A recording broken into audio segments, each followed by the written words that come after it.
Welcome to Nova Signal Academy, your source for education and training for sonographers and physicians. Today's presentation will be on TCD bubble studies and patent frame anomaly, or PFO, compiled by Ajay Zachariah, clinical educator here at Nova Signal. Stroke, the extent of the problem. It is the third most common cause of death in the US, second worldwide. It's the leading cause of adult disability in the United States. There are approximately 795,000 strokes per year in the US.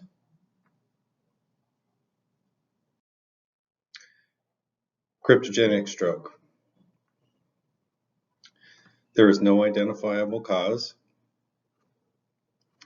No significant carotid artery disease is found, example, greater than 50% ipsilateral stenosis. No AFib or other heart disease is found which is prone to embolization. This accounts for approximately 30% of ischemic strokes.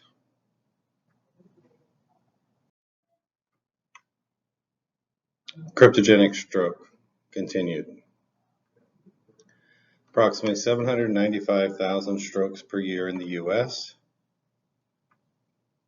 87% strokes are ischemic, or 691,000. 33% of these ischemic strokes are cryptogenic, have no known cause.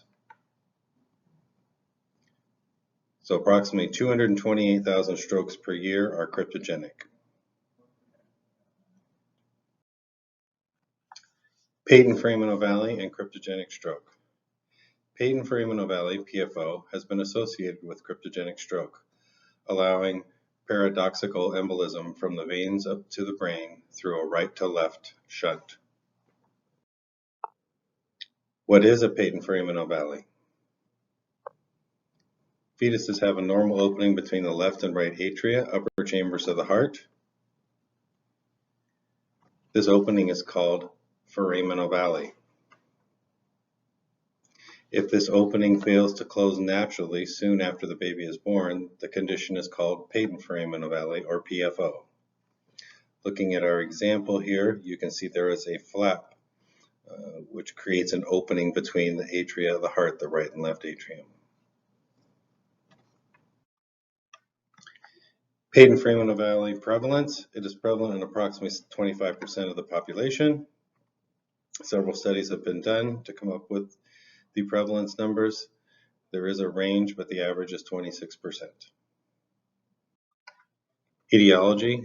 Approximately 40% of cryptogenic stroke patients have a PFO. Pathway of stroke in PFO patients. Embolization of a deep vein thrombosis through a PFO is a potential pathway for stroke. The veins and the arteries are not directly connected. As such, typical blood clots in the legs can cause a pulmonary embolism, but not a stroke in the absence of a PFO. If a PFO is present, the clot can cross over from the right atrium to the left atrium and proceed through the arterial system to the brain and cause an embolic stroke. Clot formation within the PFO tunnel itself is another cause of stroke and has been associated with an atrial septal aneurysm. You can see this large thrombus between the atria of the heart. Clinical indications for PFO testing. All TIA and stroke patients or those with silent infarctions in whom there is no significant carotid artery disease, greater than 50% ipsilateral stenosis, no atrial fibrillation or other heart diseases found which is prone to embolization. Requirements for PFO testing. Micro air bubbles, agitated saline has to be introduced into the patient's venous system. A Valsalving straining maneuver has to be performed by the patient. Why Valsalva? During Valsalva, the right atrial pressure becomes greater than the left atrium. At rest, the left atrial pressure is always higher than the right atrium, which presses this flap back against the septum. As such, this pathway is closed. When we do a Valsalva maneuver, the diaphragm cuts off the flow in the IVC. When we release it, a large bolus of blood enters the right atrium, causing a high right atrial pressure greater than the left atrium, which pushes this flap or gate open. So there is a communication between the right and left atriums. Diagnosis of PFO. Transthoracic echocardiogram is the most common method of testing for PFO. There were 5.5 million complete echo studies done in hospitals in 2018.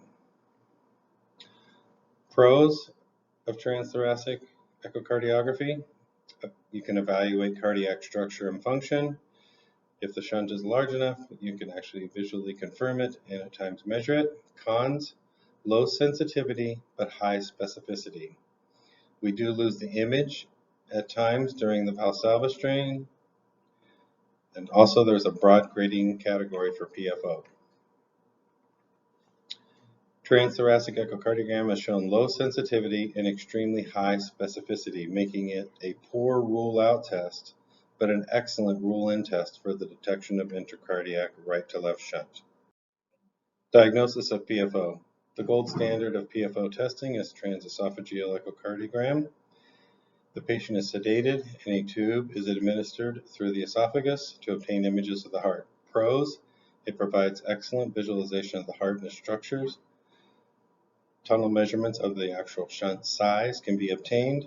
It is very high specificity of PFO versus ASD or atrial septal defect. Cons: the procedure is invasive in nature. The patient is sedated. The Valsalva maneuver is impossible due to patient sedation. Time-consuming and less flexible. Typically involves hospital admission. Much less cost-effective. And there are needs for extensive staffing: cardiologist, nurse, echo, at times anesthesiology. Diagnosis. TCD is a highly sensitive method and can be easily performed. There were only 5,000 TCD bubble studies done in hospitals in 2018, in comparison to 5.5 million echocardiograms. Pros: TCD is highly sensitive, greater than 95%. The Valsalva maneuver does not affect sensitivity.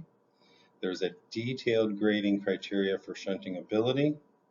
Cons: poor or inadequate temporal windows in approximately 10% of the population, and there is no visualization of the heart structures or function directly. Criteria: we use Spencer's logarithmic scale. Grade 0 is no MES or microembolic signatures. Grade 1 is 1 to 10. Grade 2, 11 to 30. Grade 3, 31 to 100. Grade 4, 101 to 300. Grade 5, more than 300. We count the emboli within the power M mode. In this first slide in grade 1, you can see there's 1, 2, 3 emboli. We do not count them within the Doppler spectrum itself, as the Doppler spectrum is at one depth, whereas the M mode listens across multiple depths. For example, if we look at this grade 4, the Doppler signal emboli that we can see clearly are only the emboli within the red band that we can see within the M mode. However, you can see that there are emboli in the ACA band in the blue at different depths that are outside of the sample volume for the Doppler signal. So we are miscounting bubbles if we only use the Doppler spectrum. We have to use the power M mode above to count our emboli. Treatment.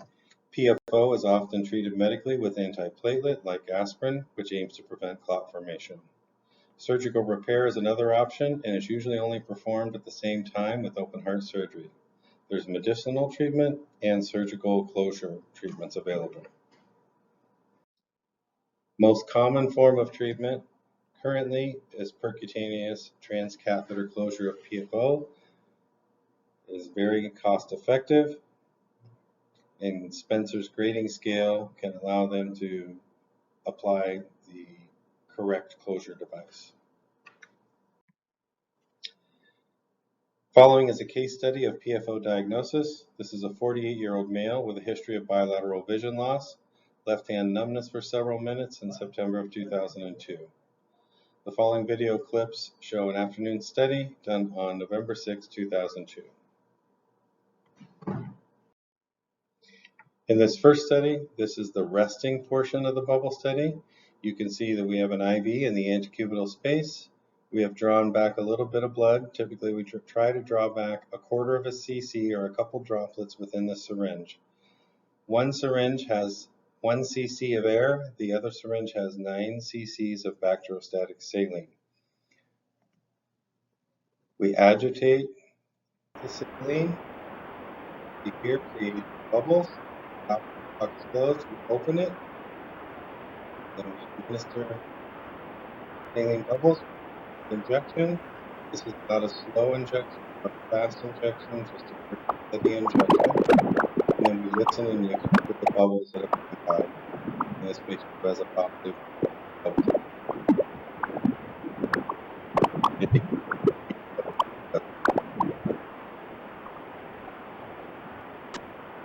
After the bubbles are finished, we listen for 1 minute, and that's how long we count the bubbles within the power M mode.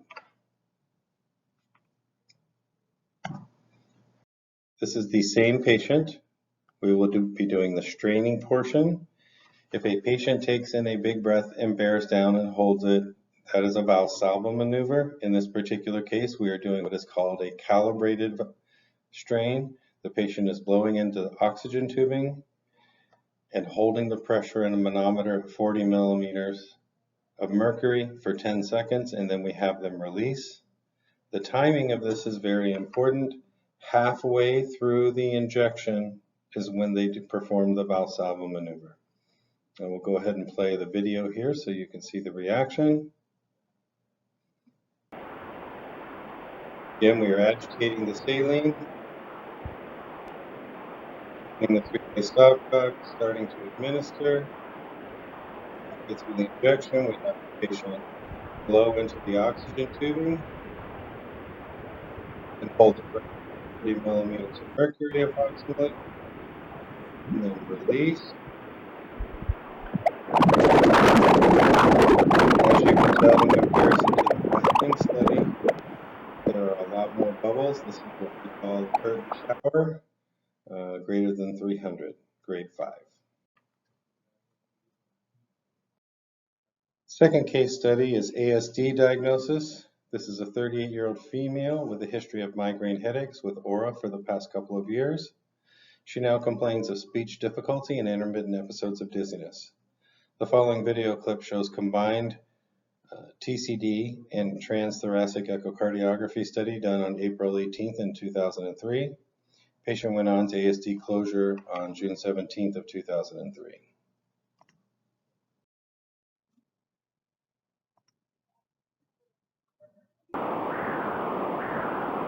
As we're listening here, we'll be administering bubbles. You can see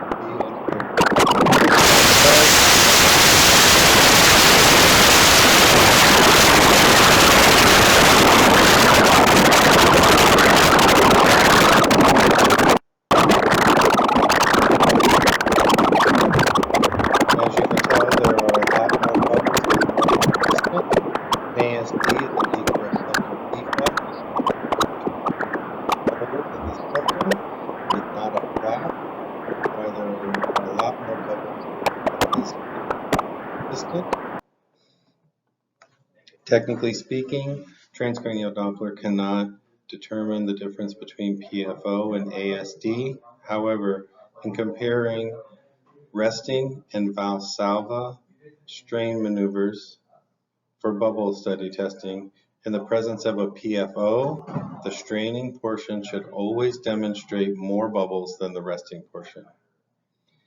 With regards to an ASD, typically the numbers are closer to the same than different because the hole is the same diameter and it's just present, it's not opening and closing at all.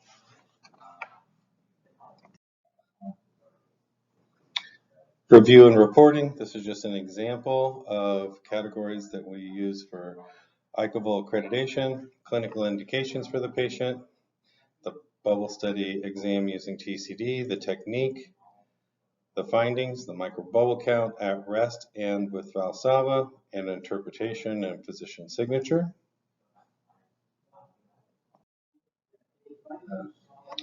TCD and PFO testing. TCD testing provides a highly sensitive and easy method for detecting PFO. Microbubble preparation. We should always pre-fill 3 syringes with 10 cc's of bacteriostatic saline. We want to place an IV 21 to 23 gauge and connect a 3-way luer lock.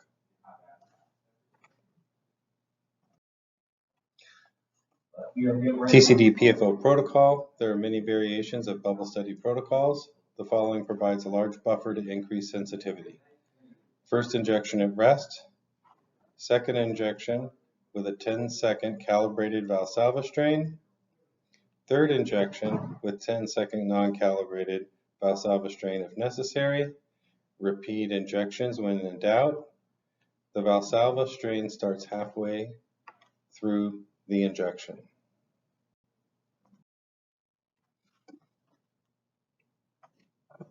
TCD PFO protocol. Perform injection during non-calibrated Valsalva strain, and then we record 1 minute post-injection.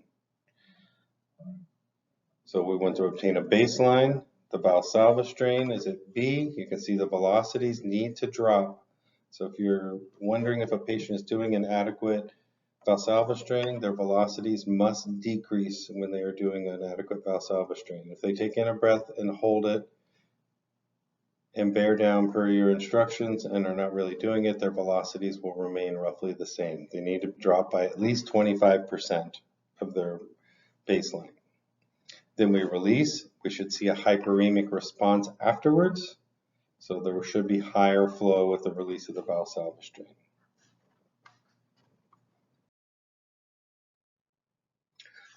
We appreciate your time today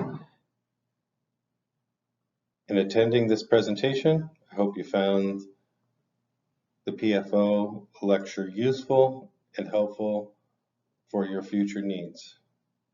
If you have any further needs from the Nova Signal Academy, please go to our webpage and provide input or ideas of future topics you would like to see us discuss. Thank you for your time. Have a wonderful day.